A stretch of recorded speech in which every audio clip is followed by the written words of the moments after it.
اما بعد، یہ جو سپاس نامہ حضرت الاستاذ کی خدمت میں پیش کیا جا رہا ہے، یہ ہم تمام فضلائے معہد کی جانب سے ہے اور ان کے دل کی آواز ہے، اور اس سپاس نامے میں کوشش کی گئی ہے کہ مضمون کی شکل میں حضرت الاستاذ مولانا خالد سیف اللہ رحمانی صاحب کی 40 کتابوں کا نام مضمون کی شکل میں آ جائے، تو انشاءاللہ پیش کیا جا رہا ہے۔ سپاس نامہ بمناسبت فضلائے معہد العالی الاسلامی تربیتی ورکشاپ سن 2011 تا سن 2023 بخدمت استاد الاساتذہ محسن ملت فقیہ العصر حضرت مولانا خالد سیف اللہ رحمانی حفظہ اللہ ورعاہ،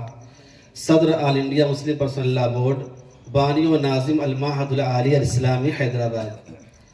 الحمدللہ والصلاة والسلام علی رسول اللہ صلی اللہ علیہ وسلم، اما بعد۔ آج ابنائے قدیم المعہد العالی الاسلامی حیدرآباد کے اس عظیم الشان اجلاس کے خوبصورت موقع پر ہم سعادت سمجھتے ہیں کہ ہمیں آپ کی خدمت عالیہ میں ہدیہ تشکر و امتنان اور کلمات تہنیت و سپاس پیش کرنے کا اعزاز حاصل ہو رہا ہے۔ اس میں شک نہیں کہ آج سے 24 سال قبل آم مخدوم نے اس ادارے کی شکل میں جو شجر طوبہ لگایا اور خون جگر دے دے کر جو بوٹے آپ نے پالے اور اخلاص و محبت سے اس کی جڑوں کی جو آبیاری کی، اس کی شاخیں اس قدر پھیل چکی ہیں کہ پورا ملک ہی نہیں بلکہ ایشیا بلکہ ایک عالم اس کی خوشبوؤں سے معطر ہے۔ اس سے ذوب آنے والی شمعوں سے فیض یافتگان سینکڑوں نہیں ہزاروں میں ہیں۔ حقیقت یہ ہے کہ ہم طلبہ پر آپ کے احسانات صحاب رحمت سے برسنے والی بارش کے قطرات سے کہیں زیادہ ہیں۔ آپ کے زرعی فرمودات نے ہمیں جینے کا سلیقہ بخشا۔ آپ کے فیضان علم سے ہم تہی دستوں کو علمی موضوعات پر مطالعہ و تحقیق کا طریقہ معلوم ہوا۔ آپ سے ہی ہم نے جدید فقہی مسائل کا حل کا طریقہ سیکھا اور اختلافی مسائل میں راہ اعتدال کا درس لیا۔ اسی طرح فقہ حنفی کی اولیات و خصوصیات سے واقفیت ہو یا فقہ اسلامی کی تدوین و تعارف کا علم، اسلام پر بیجا اعتراضات کے جوابات ہوں یا مغربی افکار و نظریات کی تردید، خواتین کے مالی معاملات سے لے کر خواتین کی ملازمت تک کے مسائل کا حل، آپ کی مرہون منت ہیں۔ آپ کے شجر طوبہ کا کرشمہ ہے کہ ہم جیسے حکمتاں عصر حاضر کے جدید مالیاتی ادارے اور ان کی شرعی تکییف سے بہرہ ہوئے۔ آپ کے جوہر افراد سازی نے ہمارے قلب و نظر میں ایسی شمع فروزہ روشن کر دی جس سے زندگی کے ہر موڑ پر متاع فکر و نظر کو روشنی ملی۔ پیام سیرت اور پیغمبر عالم صلی اللہ علیہ وسلم کی حیات طیبہ سے ہمیں وہ نمونے حاصل ہوئے جو ہمیشہ ہمارے لیے مشعل راہ اور متاع سفر بن گئے۔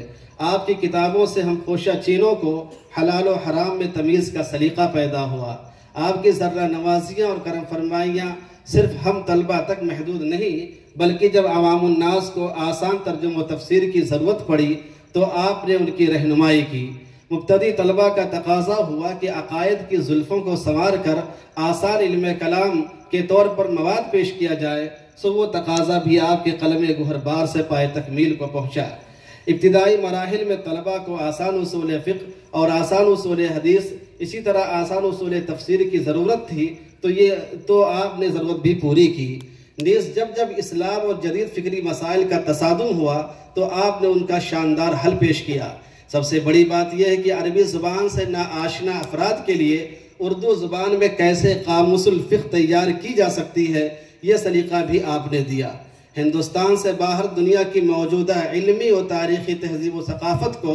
ہم میں سے بہتوں نے بچشم خود نہیں دیکھا، لیکن آپ کے قلم سحر انگیز کے ذریعے ہم نے چند دن محدثین کی سرزمین میں بھی تصوراتی سیر و سیاحت بھی کی اور سفرنامہ بیت المقدس کے ذریعے قدس کے حالات کا علم بھی ہوا۔ کاروان ماضی کی فکر و نظر کو سمجھنے کے لیے آپ نے وہ جو بیچتے تھے دوائے دل، ان کی دکانوں سے بھی آشنا کرایا۔ غرض ہماری علمی زندگی کی تزیین و تحسین ہو یا راہ عمل کی تعین، فکر و نظر کی وسعت ہو یا تقریر و تحریر کی ندرت، عصر حاضر کے نئے مسائل کا ادراک ہو یا دینی وسیع درسگاہوں کے تعلیمی مسائل کا حل،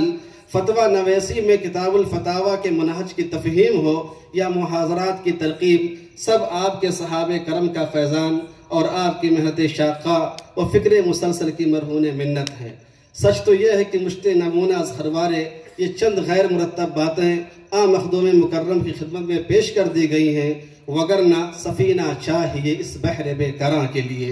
یقیناً ہم اس معمولی سپاس نامے سے آپ کا ادنا حق بھی ادا نہیں کر سکتے، تاہم اپنے جذبات کا اظہار ضرور کر سکتے ہیں۔ گر قبول افتد زہ عز و شرف از قلم محمد زبیر ندوی بہرائچ من جانب دارالفتاء و تحقیق بہرائچ یو پی و جمیع ابناء قدیم المعہد العالی اسلامی حیدرآباد۔